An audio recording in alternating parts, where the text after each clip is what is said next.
Hey there, coming to you from the woods of Michigan again. I just spent the last few days, actually Friday, we left in the morning and went to Vegas for Super Bowl weekend and got back last night.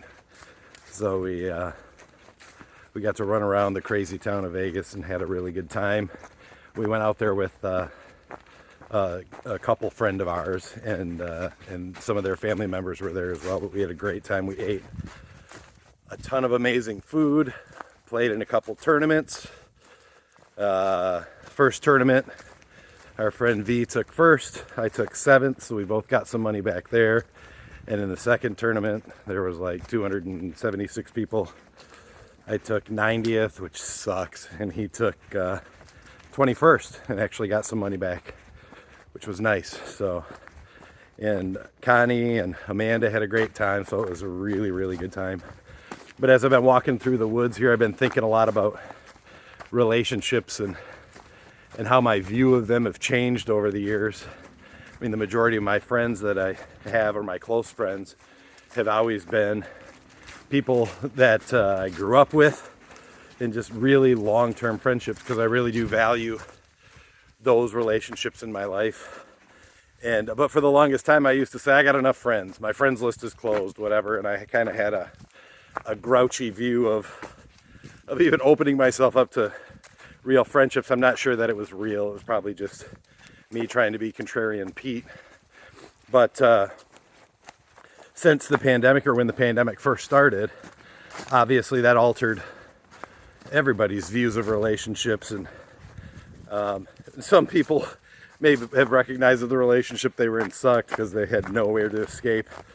Other people may have realized how much they valued their relationships, especially with family members who they used to see a lot and then didn't see very much, or whatever, or even friends. I know one of the things I immediately started to do was posted on Facebook that we were going to do some online poker, and that immediately grew to about, I think we had, I don't know, maybe 80 people on our notification list, maybe more than that even. And we played poker every single night online for well over a year. I think it might have even been like a year and a couple months, until and we would just have everybody join in the game, Venmo or PayPal the money, and we'd have a structure set up and had league and all that stuff. And some of us would hop on Zoom or Discord and just, kind of talk crap to each other while we played. But it was a lot of fun in it. Through that process, I actually made some really good friendships and deepened some friendships as well. And it's cool now that we're out the other side, and those friendships continue to grow.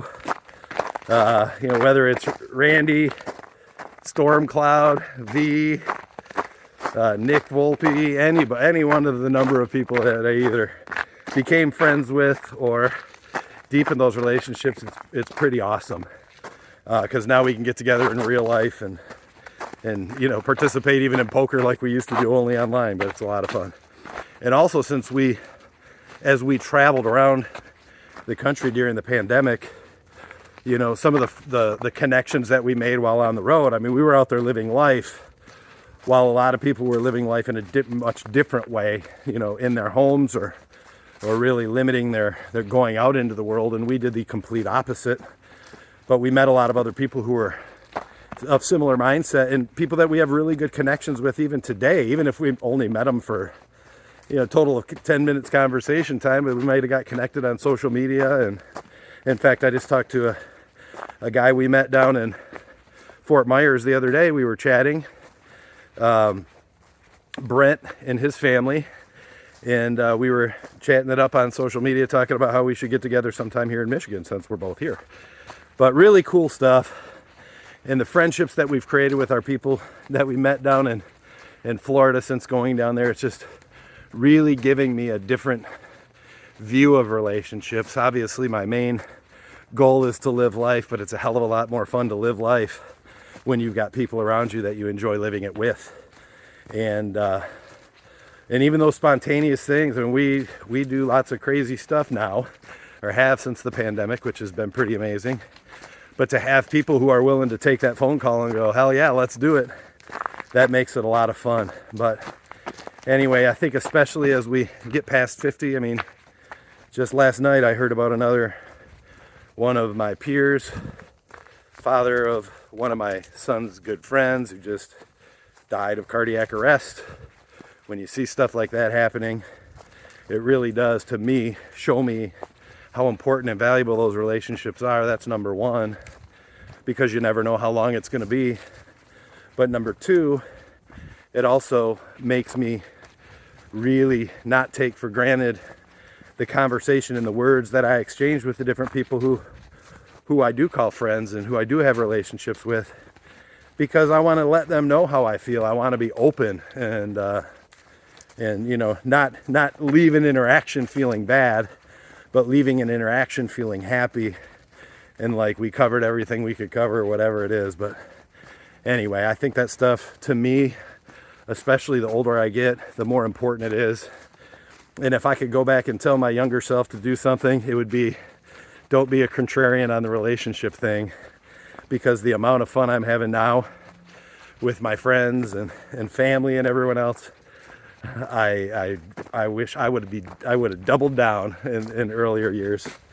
But anyway, that's all I got for today. It's been a great weekend. Still probably going to recover getting used to the time change. But I'm going to continue to live my life a brand new way. And I'll see you tomorrow. Bye.